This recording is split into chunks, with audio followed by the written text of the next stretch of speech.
Le centre de l'environnement de l'ULB a implanté ses laboratoires dans le village de Treigne, dans la vallée du Viroin, entre la Fagne et l'Ardenne.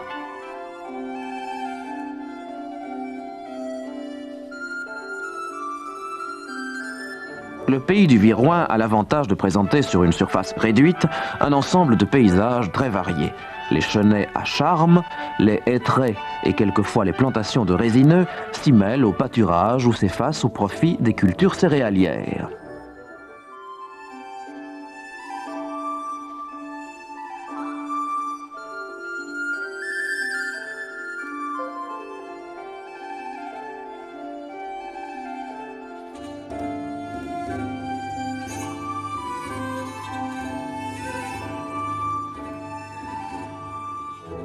La physionomie originale et variée de cette région s'explique par une situation privilégiée au point de vue géologique. Cette vue, prise par satellite, montre bien l'effilement vers l'ouest du massif ardennais et traduit fidèlement la structure géologique générale.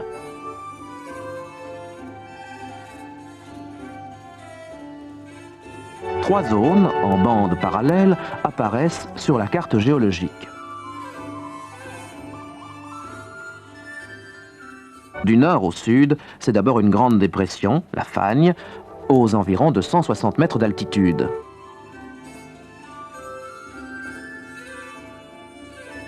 Ensuite, un alignement de plateaux et de collines calcaires, la Calestienne, 80 à 90 mètres plus haut.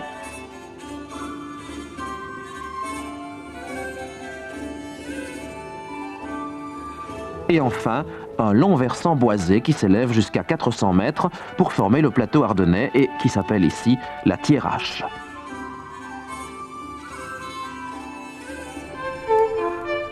Sur ce schéma de la région, on distingue les trois zones ainsi que la vallée du Viroin de Dourbe à Treigne.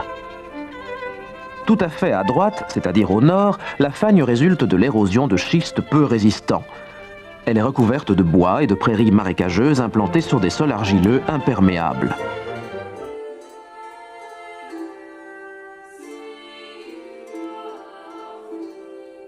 Au sud de la Fagne, c'est-à-dire à droite et au centre de notre schéma, la banquette du pays de Gimné et de Dourbe doit au calcaire les formes molles de sa surface.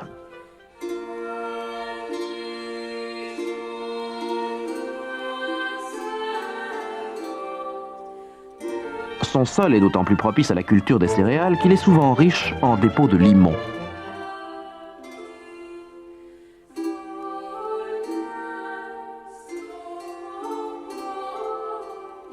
Sa bordure méridionale est marquée par un sillon de schiste et de grès tendres hérissés d'échines calcaires dénommées tiennes.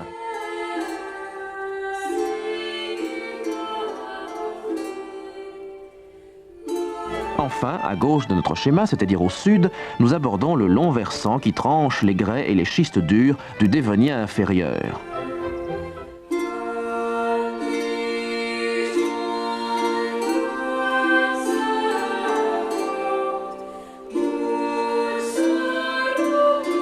Et nous entrons dans la grande forêt ardennaise.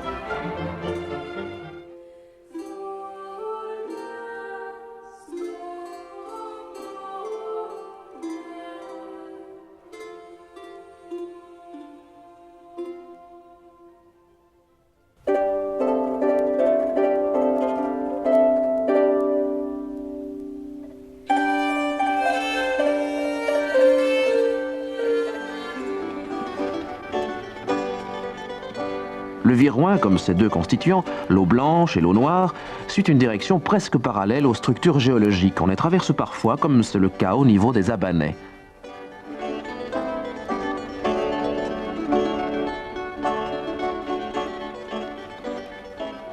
La vallée qu'il a creusée marque profondément le paysage.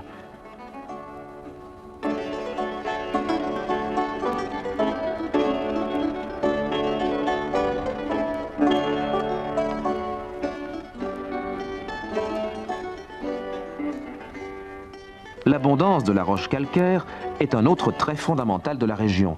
En bancs épais, elle constitue le plateau de Dourbe et de Gimné.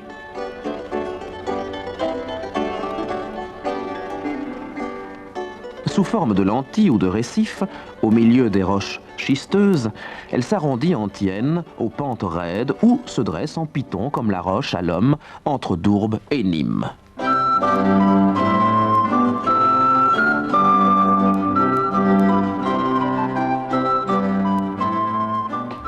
C'est encore au calcaire qu'on doit l'abondance de formes superficielles ou profondes liées à la dissolution de la roche. Perte de rivières, résurgence d'eau qui ont creusé des grottes, cavités s'ouvrant sur les plateaux.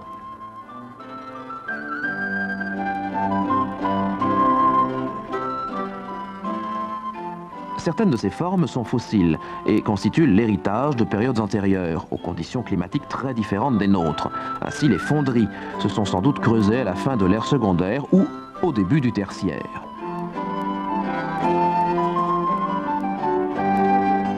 Ils ont ensuite été comblés par les dépôts marins, sableux argileux riches en nodules ferriques. Pour extraire ce sable et surtout le minerai de fer qu'il contenait, les hommes ont dégagé certaines de ces cavités, comme le Fonderie des Chiens ou le Matricolo à Nîmes.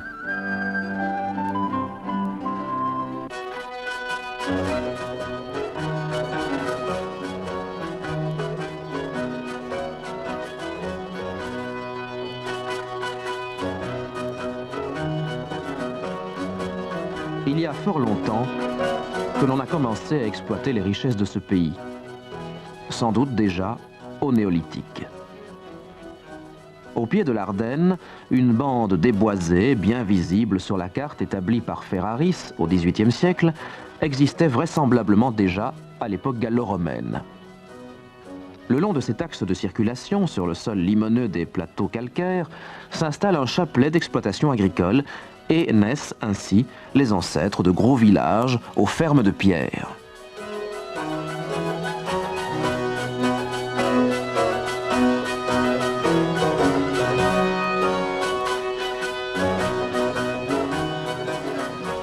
Les habitants surent très tôt tirer parti des multiples ressources de la région. Disposant de bons sols pour les céréales, de prés humides à faucher, ils étendaient aussi leur emprise sur la forêt.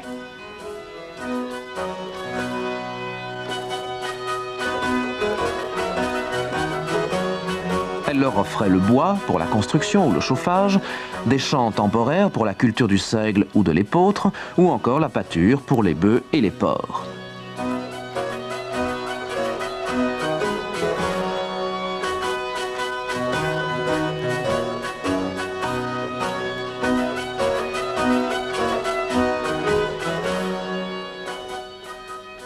C'est pour exploiter ces multiples ressources que les villages de la vallée et des plateaux calcaires étirent leur territoire selon un plan perpendiculaire aux lignes directrices générales.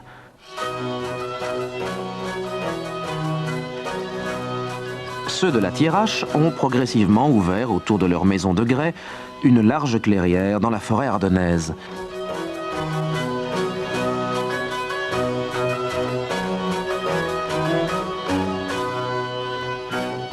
Leur taille importante, de 800 à 1000 habitants à la fin du siècle dernier, suggère que les productions agricoles ne constituaient pas leur seule ressource. De fait, le vieux massif de roches primaires était suffisamment métallifère pour que prospère une petite industrie. Des minerais de fer et de plomb y étaient exploités, nourrissant des usines métallurgiques qui trouvaient sur place le charbon de bois et la force motrice dont elles avaient besoin.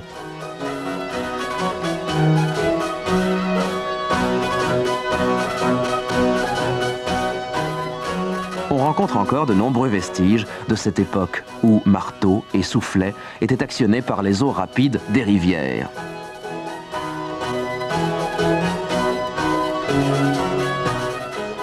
La tradition du maître de forge est encore entretenue par quelques artisans.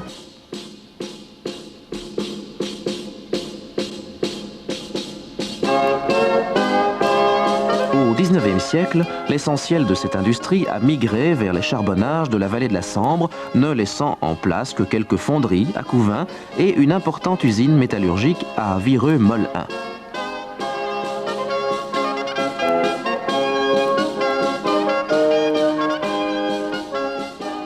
D'autres petites entreprises traitent les produits locaux. L'abondance des forêts a favorisé l'implantation de scieries et le tanin, extrait de l'écorce des chênes, alimentait encore, il y a peu, la vieille tannerie installée au pied de la Roche à l'Homme. L'activité agricole est demeurée vigoureuse et étend, sur une superficie comparable à celle du passé, ces vastes mosaïques colorées qui mûrissent au soleil.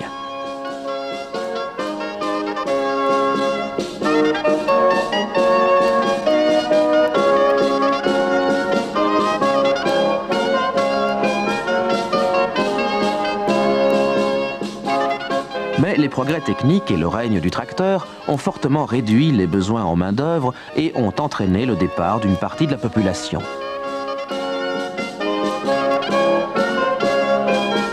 La disparition des pratiques anciennes, brûlis de forêt, élevage des moutons sur les tiennes, se traduit aussi par des changements dans le paysage. La disparition du troupeau communal, par exemple, a entraîné le reboisement ou la pousse des broussailles sur la plupart des tiennes.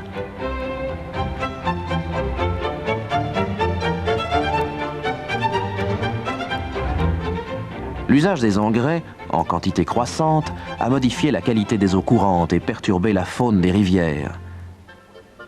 Si toutefois la population des villages n'a pas considérablement diminué, c'est que nombre d'habitants consentent à travailler loin de leur domicile.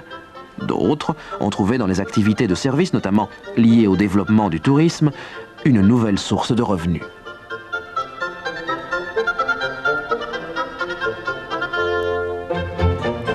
C'est ainsi qu'en fin de semaine et en période de vacances, un flux de résidents occasionnels vient se mêler à la population autochtone. Cette migration périodique peut déparer les sites les plus beaux car elle s'accompagne souvent de l'éclosion anarchique de hameaux artificiels où s'entassent chalets, baraques et roulottes de tout gabarit. Un aménagement bien conçu peut éviter cette accumulation désordonnée de corps étrangers dans le paysage. Il serait judicieux de préserver, pour le plaisir de tous, habitants ou visiteurs, l'esthétique et l'équilibre écologique du pays du Viroin. La rénovation des vieilles demeures ou les constructions neuves qui respectent l'architecture locale devraient être encouragées afin de mieux préserver le charme fragile de ces paysages harmonieux.